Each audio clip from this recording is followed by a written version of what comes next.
Okay, so the next identity that I'm going to prove is this one. Tan squared x plus 1 equals sec squared x. Notice, by the way, that when I write this here, I haven't bothered putting brackets around the x, and sometimes I did before. It's just laziness on my part. Strictly speaking, you probably should put brackets around the x's, and you can see on my theory notes that I do all the time. I'm just being lazy. So, tan squared x plus 1 equals sec squared x. Again, I've got squareds involved. So I'm going to go back to my identity. Sine squared x plus cos squared x equals 1. This time, I can see that I've got 1 as the second part, so I want to make that second part 1, so I'm going to divide everything by cos squared x and see what happens. So again, as long as I do it to all parts of the equation, then it's equal. So looking at this, well look, I've got sine over cos on the left, so sine over cos I know is tan, sine squared over cos squared then will be tan squared x, looking good. Cos squared over cos squared, that's just 1, and 1 over cos squared I know is sec squared x. I've proven the original identity, nice and easy. Now we're going to look at what happens when we have to prove something that's unknown, that we've never seen before.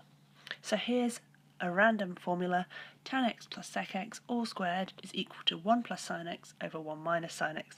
And I want to prove that the left-hand side of this equation is equal to the right-hand side. In other words, I'm proving the identity. How do I prove it? Well, I could manipulate all kinds of things here, but it could get very confusing. So a general rule is whenever you're proving identities, just work with one side. Choose which one you think you can manipulate, play around with that until it equals the other side. That will help make it nice and clear and well organised. So looking at this, I'm just going to play around with the left-hand side, so I write in LHS to show that it's the left-hand side. What have I got? Well, I've got tan x. I know I can write that as sin x over cos x. I've got sec, which I know I can write as 1 over cos. All of that's in brackets and squared. Well, already I can start to see something I can do here.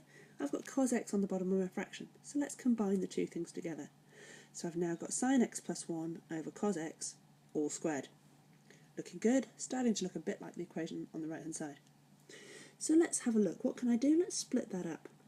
So that I've got sin x plus 1 all squared on the top, and cos squared x, because it's cos x all squared, on the bottom.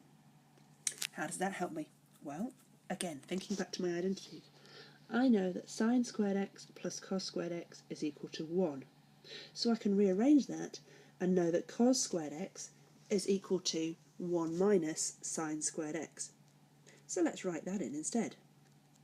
Sin x plus 1 on the top, all squared, and now I've got 1 minus sin squared x on the bottom. As you can see, it's now starting to look a bit more like the right hand side, but I've got some squares involved. And what you need to notice is various algebra. The bottom of my fraction there, I've got 1 minus sin squared x.